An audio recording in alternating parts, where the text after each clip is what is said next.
Hello everyone, this is Rumbi. Welcome back to my channel, Learn with Rumbi. So today we're going to be talking about sutures. So as you can see, we have a wide variety of sutures here. We have an O on a straight needle, we have an O on a J, we have a 3O Seiji Pro, we have a 6O Prolene, 2O Prolene, 3O Polysoap. So lots of different sutures, lots of different sizes, lots of different shapes. So as you know, surgical sutures is very, very useful in surgery because basically we use them to close any cut or opening we make. This can be a bleeding vessel, can be the skin, attaching grafts, closing the abdominal wall. So very, very important in surgery. And as you know, we have sutures, nylon sutures, silk sutures, PDS, cutting, non-cutting, absorbable, non-absorbable, lots of different qualities. But how do we know what sutures to choose at a certain stage in surgery? So this depends on a number of things. So the first thing is the suture material. So the suture material actually gives the suture the quality like being absorbable or non-absorbable. So if you think about it, so let's say an absorbable suture, so like this one this one Maxon, okay, this is a monofilament absorbable suture, compared to this one is a 2O wax coated braided suture, and it's actually a non-absorbable suture. Yeah, okay. So basically the absorbable sutures means that after a certain period of time, up to 120 days, your body enzymes can actually digest the suture and just absorb the material. But the non-absorbable sutures, they'll hold the tension and they'll basically stay there forever. Your body's actually not able to digest them, okay? So absorbable sutures, we normally use them for things like the skin. So things where certain areas where we know we don't need a lot of tension. We need tension for now during the healing, but after a certain period, we actually don't need the tension anymore.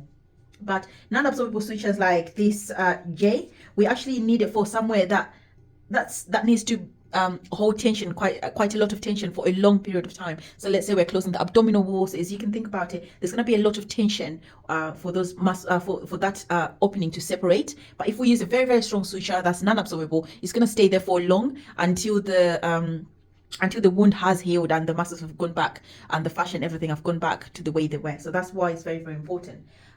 We also have other qualities like the material use. So we have some synthetic sutures, so like nylon, PDS. We have some natural sutures like silk. We also have some monofilament and multifilament. So like we saw this one here, this Maxon, it says a monofilament. So that means it's one stranded, okay? And then we have this one said braided, or we'll see the other ones will say multi-filament. So that means lots of different stranded strings braided together. Yeah. Okay. So what's the difference? So monofilament, single strand, you have lower risk of infections, but basically they provide less security because it's just one filament, one strand, compared to a multi-filament, lots of strands braided together. You have higher risk of infections, but it provides good security. Another thing I want to point out as well is you'll see that some sutures will say, like this one, it's a 0J Vicro, and it says it's got antibacterial. Okay, so some sutures actually we can choose sutures that have antibacterial coating. So this is very, very important because it helps reduce surgical site infections. So if we're using sutures that have antibacterial coating, that means, you know, there's less chance of infection. So very, very important, and it shows how far we have developed in terms of our surgical equipment.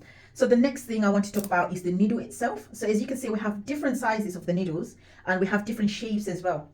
So let's look at this one, okay? So if you look at this, on each needle, there is a shape that looks like this. So a little shape. So here there's a triangle. Here there's like a circle with another small circle inside, okay? So like this one, okay? So this is how you read it. It's a Seiji Pro, it's a 3O Seiji Pro. And this is what we call a round bodied. So what is a round bodied suture?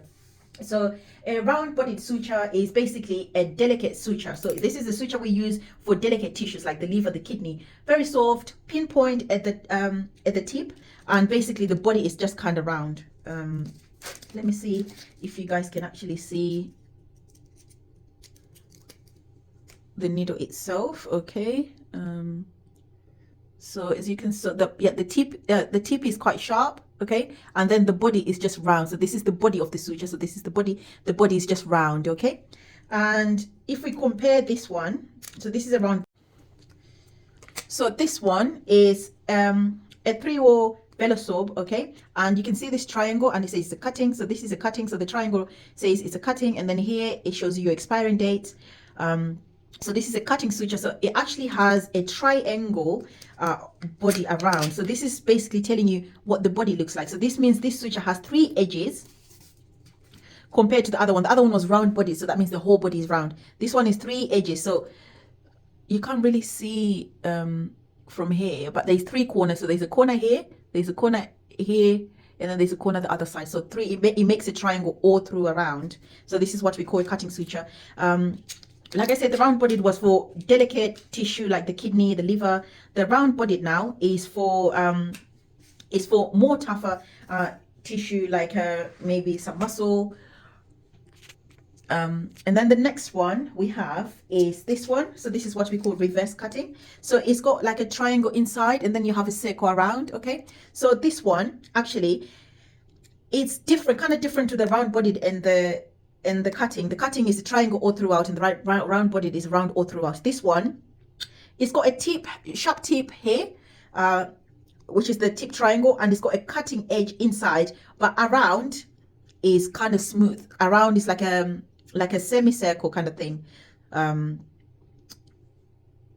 don't know how to explain it.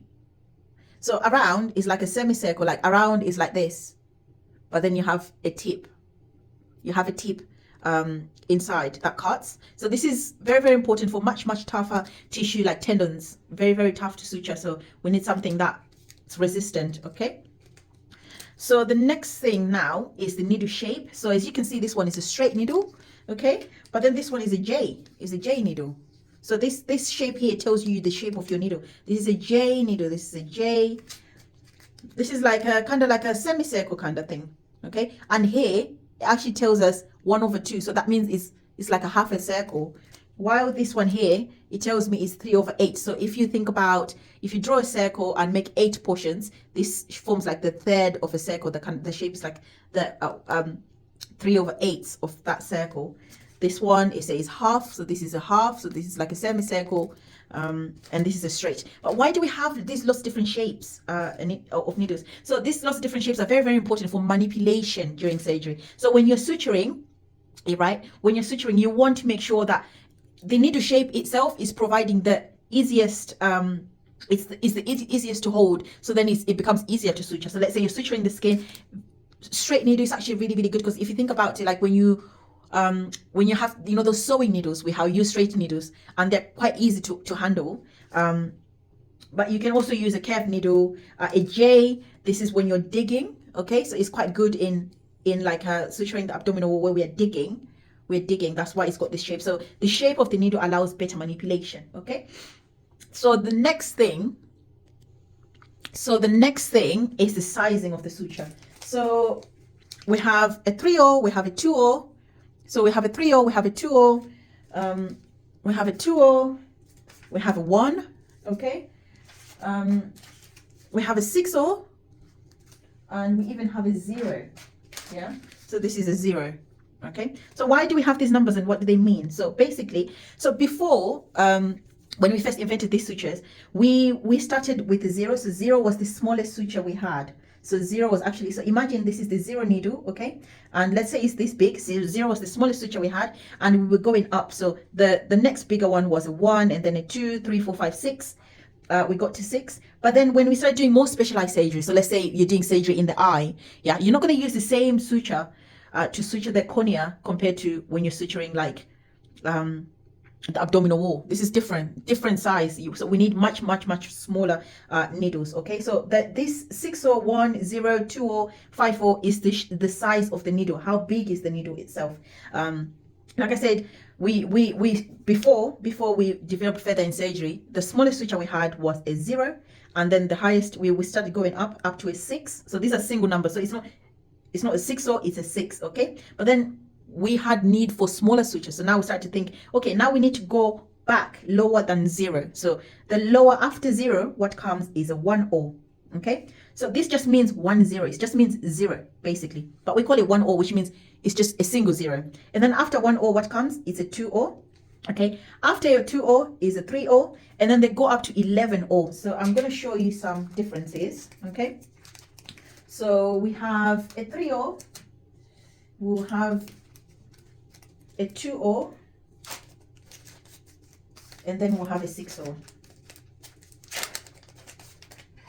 So let me show you. So this is, so as you can see, This is a 2 so this is a 2 silk and wax coated braided silk. It's a cutting needle. Let's look at the needle itself. So if it's a cutting, we say it's a triangle all throughout. Okay, so this is our needle. This is how big it is. Okay, so now let's look at the next. So this is a 3/0. No, this is a 2/0. Yeah, this is a 2/0. So let's look at the next one. The next one is a 3/0. So this is a Sage Pro 3/0 and expires 2021. And this one is a double needle. So some of them they come in two. So that's another thing to look out for. So this is a 3/0 needle. If we compare now a 2/0, this one, and this is a 3/0, you can see the difference, right?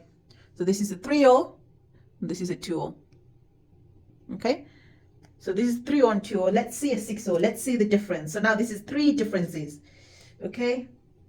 So this is a 6/0. Oh, I don't even know if you can see. This is a 6/0. This is not even the smallest needle in surgery. We go up to 11.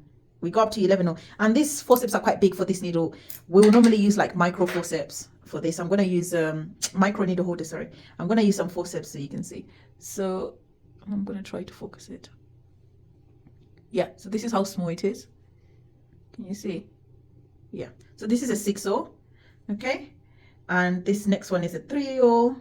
So 6/0, 3/0, and then 2/0. So these are the differences in the needles. Okay, so that number, the 6/0, 3/0, is giving us differences in needles. And why do we need differences in needles? Like I said, we have different specialized surgery. Like in vascular, when you're suturing the blood vessels, you want a smaller needle. But when you're, let's say, closing the skin, you want a bigger needle for easier manipulation. So that's basically the concept of the needles. But yeah, I really hope you found this useful. Thank you guys for watching. Please do subscribe and follow my channel, and I'll be posting more helpful videos. Thank you.